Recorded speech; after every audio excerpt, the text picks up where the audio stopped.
Patient, resilient, persistent. Anwar Ibrahim's rise to the pinnacle of Malaysian politics is the story of a man who waited decades. Anwar was first identified as the future Prime Minister more than 25 years ago, but fell from favour, sent to jail twice on sodomy charges. Now at 75, he finds himself forced into a coalition with a party he blames was sending him to prison. A party mired in corruption, whose leader, his Deputy Prime Minister, has been charged with almost 50 counts. Add to that the ongoing fallout from the 1MDB scandal, the rising cost of living and increased poverty, and the road ahead will be as hard to navigate as that which has passed. This is the first international interview with Malaysia's new Prime Minister, Anwar Ibrahim. Prime Minister Anwar Ibrahim, thank you so much for joining us on Bloomberg Television. Thank you, Haslinda. Your political journey has been extraordinary, to say the least. You were touted as the future Prime Minister of the country from as far back as 1997. More than 20 years on, how does it feel to finally be the Premier? Well, waiting in the corridors of power is, of course, an experience by itself, because you observe the players. It's like King Lear with Cordelia, looking at the stage, and you learn from the strengths and weaknesses of your foes. And hopefully when you are in office, you try and improve and do your best to serve. What did you learn while you observed?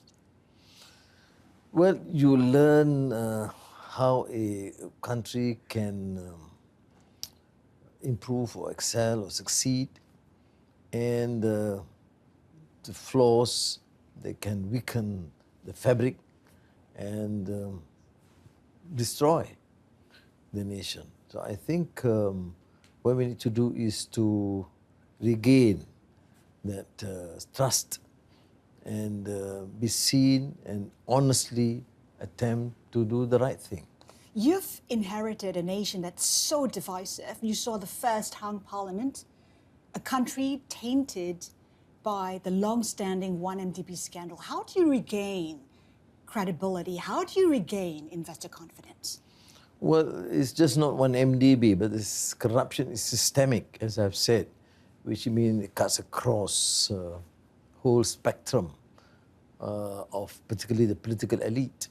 And therefore, you have to set a good example. I don't think the people are, generally quite critical, but they also expect change. They're also fed up with the situation. Malaysia shouldn't be known for its financial scandals or malfeasance. It should be known for its vibrant multiracial, multireligious society, for its capacity to move forward. No more corruption, you say, and that is a pledge you've made over and over again. Yet here you are, tied up with Barisan Nasional, whose party chief faces multiple charges. I mean, is there a disconnect there? How do you reconcile your ideals and your actions? Well, he has been investigated and charged and undergoing trial, and the court should decide independently. And I made very clear to the courts are independent, and I don't think I should prejudge the case. But this is a man who faces 47 counts of corruption. He is your Deputy Prime Minister. Fair, I'm not here to discuss his case. I'm here to suggest that the court process must be independent, and he must be given a chance, the fairness, to be adjudicated by an independent, impartial court. But you have to form a government, a viable, strong government. As long as the policy is accepted and no more excesses, I think fine. I should be given a chance to conduct this. Whom do I choose? I choose Party B or C in the opposition, who are also very badly tainted, whether they use a modern suit or a Malay songkor or religious garb They're about the same when it comes to poor governance and endemic corruption. Prime Minister, what if you lose your Deputy Prime Minister? What if Zahid Hamidi is found guilty, sent to prison? What is the option? What is Plan B? And what if Barisan Nasional pulls out, withdraws its support? Its support has been crucial to you becoming Prime Minister. We'll cross the bridge. What is Plan B? For What now, if that happens? why do you prejudge a case?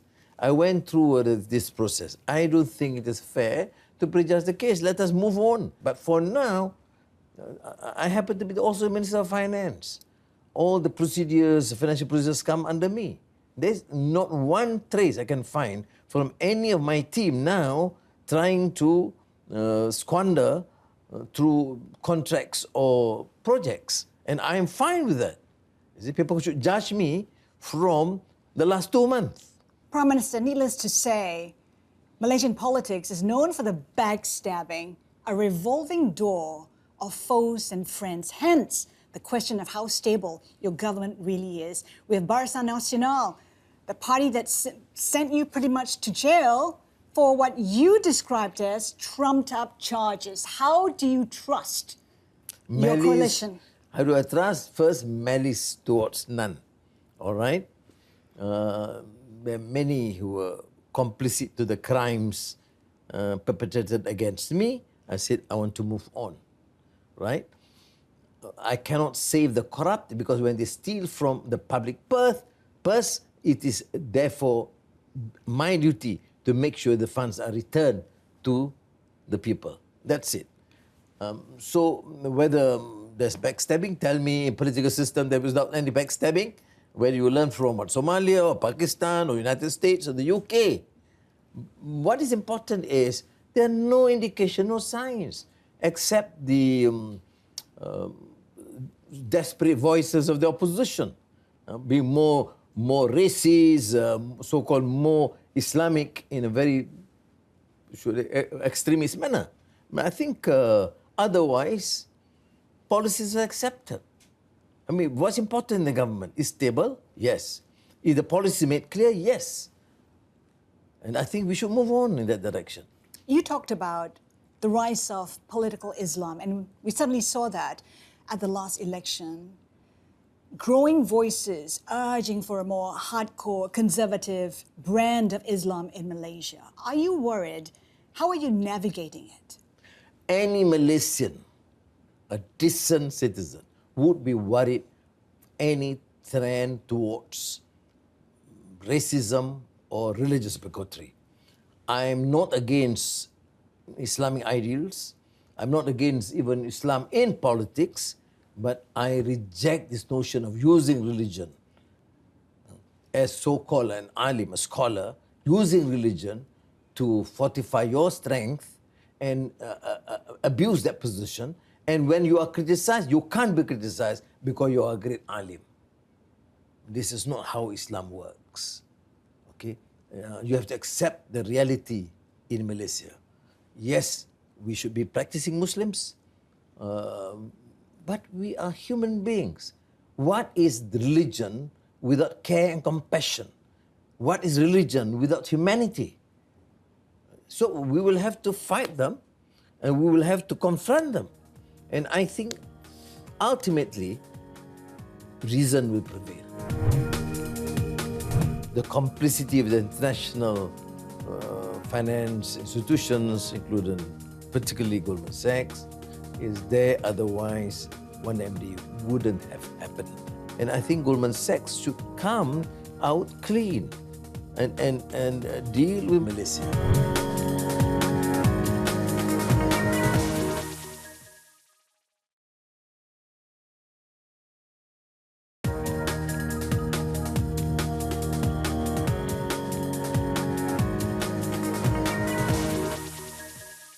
Prime Minister, let's turn to the economy. You're inheriting an economy that is struggling with higher inflation. What's the biggest challenge you face in getting the economy back on track? I reiterate the point, the first thing that any government should do, and particularly in my administration, is good governance, is democratic accountability. If you have a system, very clear policies to encourage investments, there's ease of doing business, fast, efficient, and not corrupt. Investors will come in. The previous government set a target of 5.5% for the fiscal deficit. Are you likely to maintain that? We will have to gradually reduce deficit, but it should not be at the expense of public welfare. I mean, the poor, education, health. So we have to navigate this very carefully. We are fortunate that the revenue from taxes has increased slightly, and of course from petroleum and gas also have increased. But our policy in terms of reducing this deficit must continue. There is a GDP target as well of 4 to 5%. Is that a target you will maintain? Well, I'm more realistic. Economics is about facts and data and confidence. We are quite comfortable from the results of the fourth quarter. And though the projections have been more negative next year, I've seen these sort of more positive changes in the last few months, and I hope we can sustain that. So what is being projected will be announced at that particular time. 4 to 5% is achievable then? I would say somewhere around that. Is China's reopening a boon or a bane? Do you see China contributing to the growth in Malaysia? Certainly, China is an important neighbor, it's a big neighbor, it is a rich neighbor relative to our society and our country, and the potential of economic growth is huge, enormous from China. But at the same time, the Malaysian policy is very clear. We want investments from the neighbors and from all over the world. And that would secure our stability and future. How about in terms of the debt ceiling? We know that the previous government raised the debt ceiling to 65%. Might you do the same? Might you raise it to even more, 70% of GDP? No. Our thinking is that we have reached the ceiling and we should gradually go down. Otherwise, it's irresponsible to the next generation. The 1MDB crisis is a story that keeps on giving. We know that Goldman has publicly alleged that Malaysia has undervalued the assets already retrieved by Malaysia. What's your response to that? Well, I've said before, the complicity of the international finance institutions, including particularly Goldman Sachs, is there. Otherwise, 1MD wouldn't have happened. So we are entering into negotiations. I would suggest that 1MDB be reasonable with us, pay what's due, and negotiate the terms. I don't think they should be too preemptive in trying to suggest that they will not honor because of the deals that we have made in the past. This is a crime not only to me or the government, but to ordinary Malaysians. So that would be my response to the issue of Goldman Sachs. How much does Goldman Sachs still owe Malaysia? Are we looking at 250 million as suggested before? Well, that's the present sort of arrangement. I would want to see a more responsible response from Goldman Sachs so that we can end this. I mean, it is a big institution. It has its strength. There are some positive issues with them, but there are also huge problems in the past. And I don't think I would want to venture into that. But my only appeal is for them to make settle this deal with Malaysia, because 1MDB is known throughout the world. It is there in the books, and I think Goldman Sachs should come out clean and deal with Malaysia. And don't think that you can dismiss this as something small that you can just use your strength to dictate your terms. But Prime Minister, Goldman says that Malaysia is intentionally undervaluing the assets to force Goldman to pay the 250 interim payment? If you want me to pursue that, I would say that given a fair deal, we were supposed to be paid much more than that, okay? Which I intend to then deal with them if these things is not settled amicably. That's why I've said it's not my intention. I'm just new in the game. I just want to settle old scores. I mean, not old scores in the sense that whatever old commitments that we have made, we have to move on. If they come to, for example, pressure us on this, I will have no choice because I have a mandate for my people. And people are struggling to live. And you with the hundreds and billions of profit and squandering, you can't just get away and by ignoring your moral responsibility and what's termed as financial responsibility.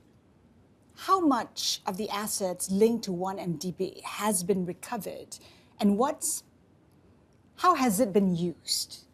Well, it is still in the process. We are still negotiating. I've asked committees after committees reopening the case and trying to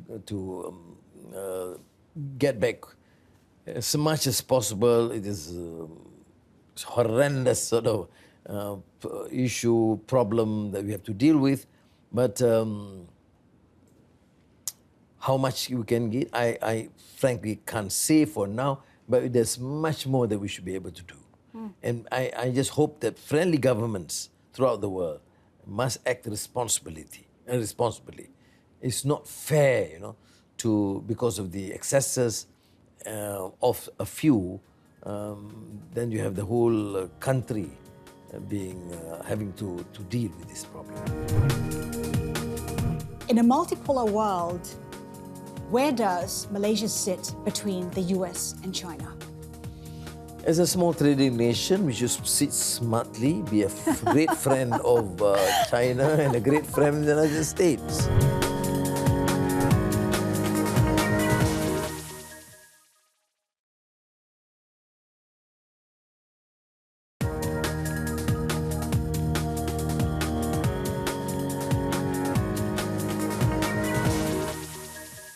Let's talk about geopolitics. They've been making headlines of late.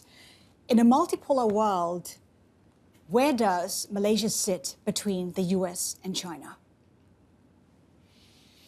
As a small trading nation, we should sit smartly, be a great friend of China and a great friend of the United States.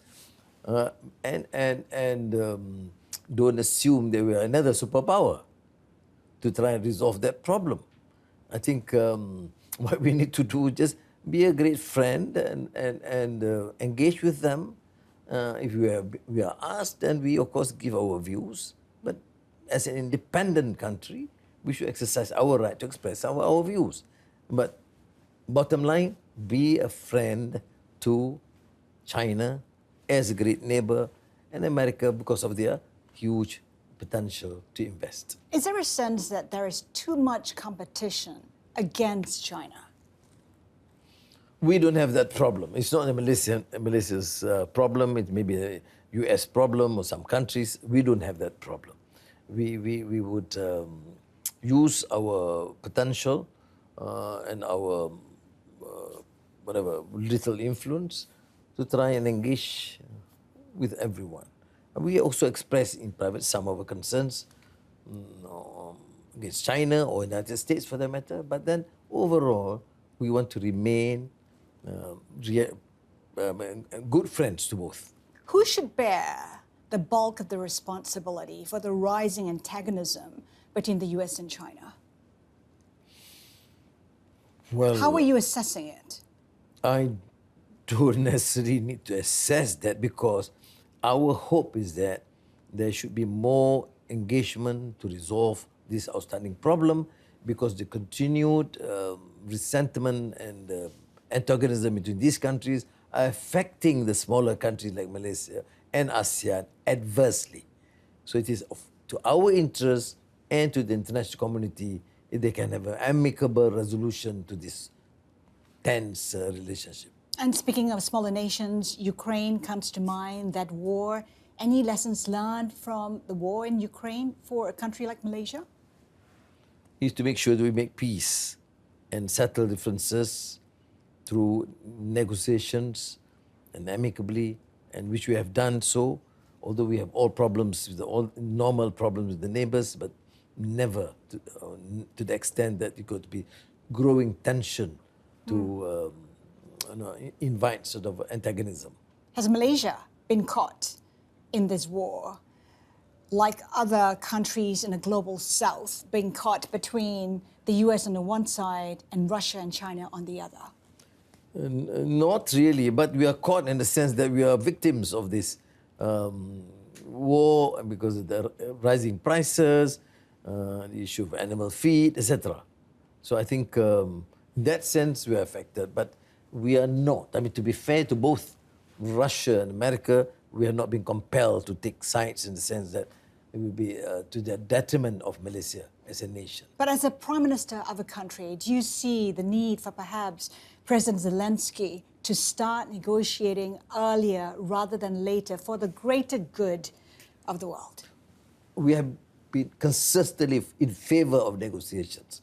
However tough and difficult, you must never fear to negotiate.